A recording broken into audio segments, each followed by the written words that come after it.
After the first round of the championship in April, it was led by Mike Rudge, last year's champion, by a mere 100th of a second from Jim White. So Mike today has got his work cut out to maintain that lead and hopefully open it up a little bit. Conditions were a bit mixed this morning with some dampness in the track, but Mike, how did you fare? There was a meeting yesterday which wasn't a championship round. Admittedly, most of the runs were wet, but I was able to get a little bit of practice in. So I came here this morning, the track conditions were better than yesterday, and it wasn't too bad. I mean, immediately I was sort of on the pace. I've just completed my second practice run now, and I've equaled the time basically that I set in the April meeting, which gave me the slender lead, as you just mentioned, in the championship. So looking good for this afternoon at the moment. It's an excellent time for practice, so more to come out of that this afternoon, and that should bode well for your championship ranking then. That would be the plan, yeah. I mean, I know there's a few mistakes I made on that run. A little bit too ambitious into Ashes. A couple of places where I could tidy it up and knock that time down. So yeah, you know what it's like. If you can get the perfect run in, yeah, good, put me in good stead. Well, we'll watch the onboard footage with some interest there as well then, Mike. So a few untidy moments always make for good entertainment. Yeah, that's very true, certainly. Yeah, I think that one will be good, that second run. And so these are the runs to count for championship points.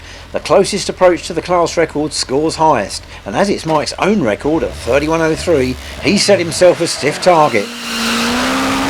We're riding with the defending champion as he gives the Westfield Duratec full throttle down the hill into Hollow. Taking the fast left-hander flat, Rudge stays on the power for as long as he dares into Carousel, a shade too long as he locks the front wheels under braking and just makes the turn in for the steep uphill section. Really wrestling the Westfield round the hairpin, Mike hangs on over Deers Leap and turns in hard for Ashes, taking a big chunk of curb on the apex. Full power now as he heads for the line. 31.20 is within 0.2 of a second of his record.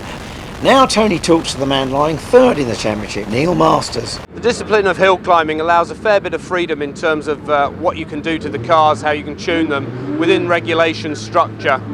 So there's always a lot of development going on, a lot of tweaks. The last time we saw Neil Masters' car, it was running some innovative fuel injection system. He's now changed that back to carburetors. Neil, what's your reasoning for that?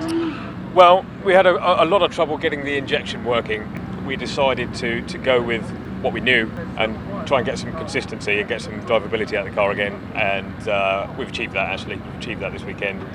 But at the moment we're a little bit puzzled. It appears to be down on power. We're not getting the finish times, the finish speeds that we should be getting, and the through the trap at Hollow, even though we're absolutely flat out down to the speed track. So we're just trying to think what that could be. Is it the fact we've got a slightly different gearing this year? So do we need to be changing in the fourth a little bit later to get a bit more revs out of the third?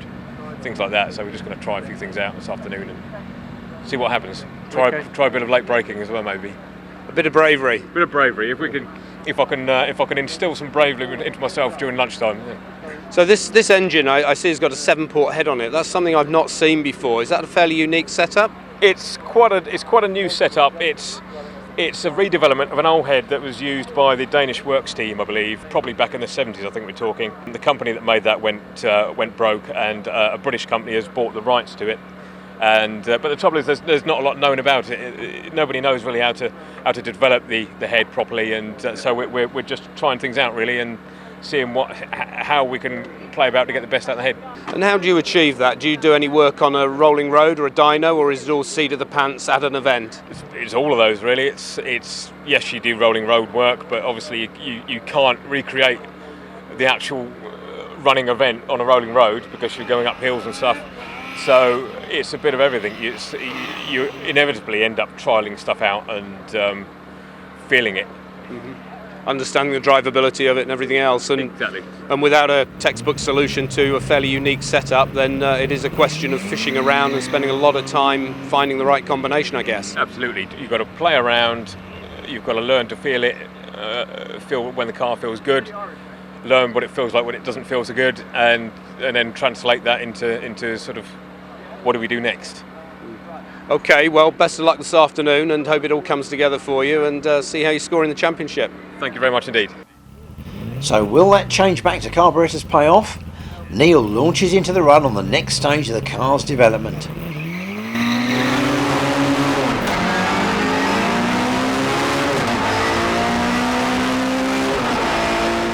Approaching Hollow, he keeps his right foot nailed to the floor, but is the Mini pulling the revs he's looking for? Now comes the hard work as he hustles the car into Carousel. Heading into Ashes, the car lifts a wheel on the apex in true Mini style as Neil powers through the critical left-hander.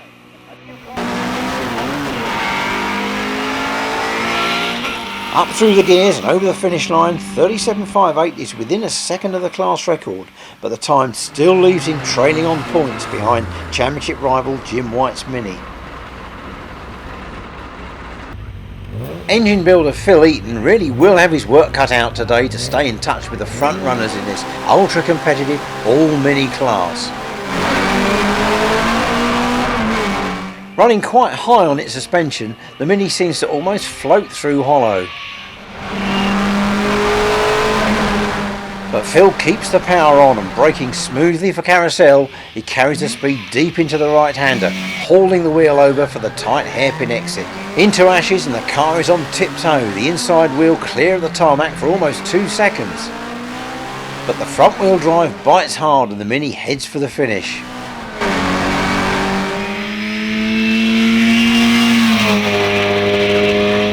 It'll be a sub-40 time, but the leaders are still a couple of seconds clear.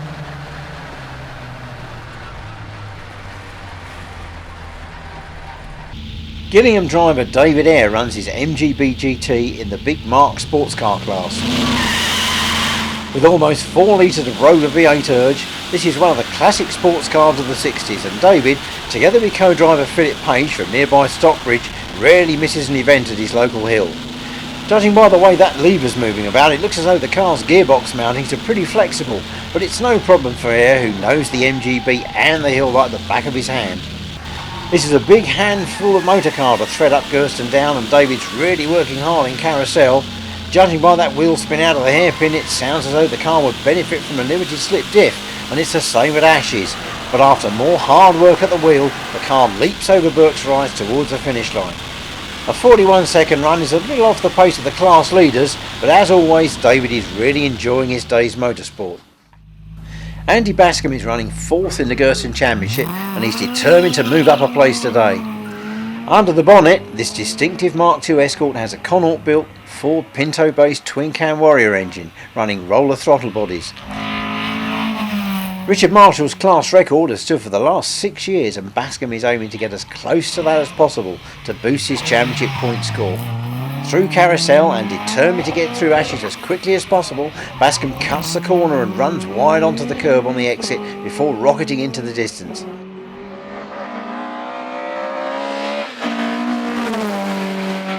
.34.67 is just 3/10 away from the record, good enough for the class win and a move into the championship top 3. For Andy, it's mission accomplished.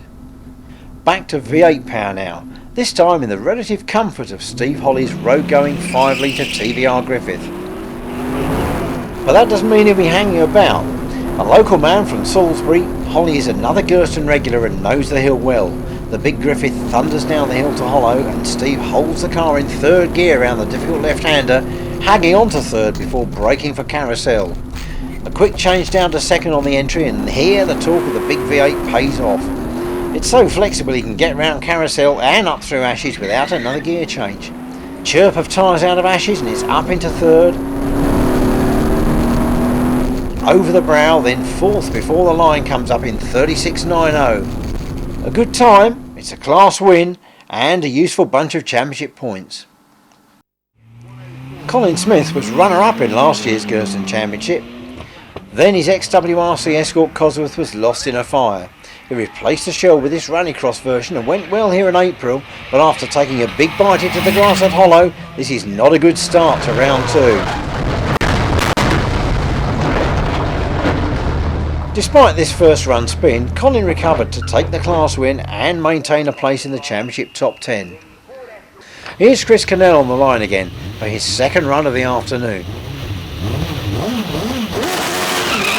The SBA really lays rubber off the start line as Chris attempts to get back on terms with Rodney Thorne. He's still 2nd in class to Rodney, and to get serious points on the board he really needs a sub 30-second run. Really pushing on through Hollow, he breaks late into Carousel and swings the big car up the hill. Out of the top, he gets very close to the rough stuff on the left, but settles the car into ashes.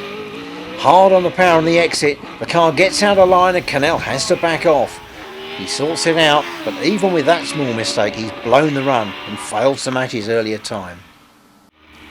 Holding second in class at the moment, Paul Webster will be on a mission with his final run in the Delara.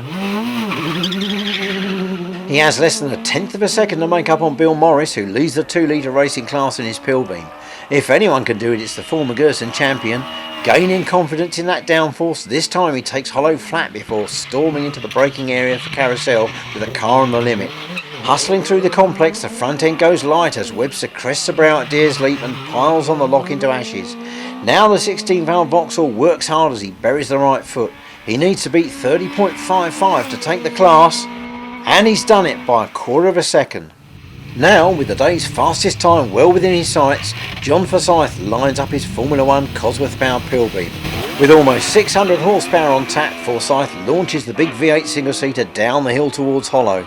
From around 130 miles an hour, he backs off slightly before planting a right foot for the run to Carousel. It's some 14 years since David Grace won the British Championship in a similar car, but in John's hands it's equally effective today. The Pilbeam flies over the leap and settles into ashes, and with the big Avon rear slicks giving superb traction out of the final bend, Forsyth rockets towards the line. 28.83 will take some beating today. Tony Wiltshire caught up with him. John, spectacular time, 28.83. Very pleased, yes. I should think so. You're going very well this year. Well, the car's going very well, but more importantly, I think the driver's going a lot better this year. We had a few sort of personal problems last year, but getting better this year. Yeah. Very good to see it. Yeah. And I think you've done some sorting on the car this winter as well, haven't you? Yeah, I had the engine rebuilt, and I think probably more importantly, Tom News had it all last week, and whereas we thought we had about an 1/8 toe out, we actually had quite a bit of toe in, so we've been fighting the car and driving around it, but it's getting better and better, and my co-driver's getting quicker and pushing me. And well, that always helps, doesn't Yeah, it? A bit of yeah. encouragement there Yeah. in the form of a threat. Yep. I'm old enough to be his father, but that doesn't really matter. Beside the point. Yeah. Well, you've got the second runs to come. Conditions are great, so it's certainly going to be a battle down to the wire, but Yep. you've got a good lead, so We'll try. yeah. Yeah. Hold on to that, John, and I'll best try. of luck. Thanks. You're welcome. Join us after the break as the leading Gurston Championship contenders come to the line for their all-important final runs.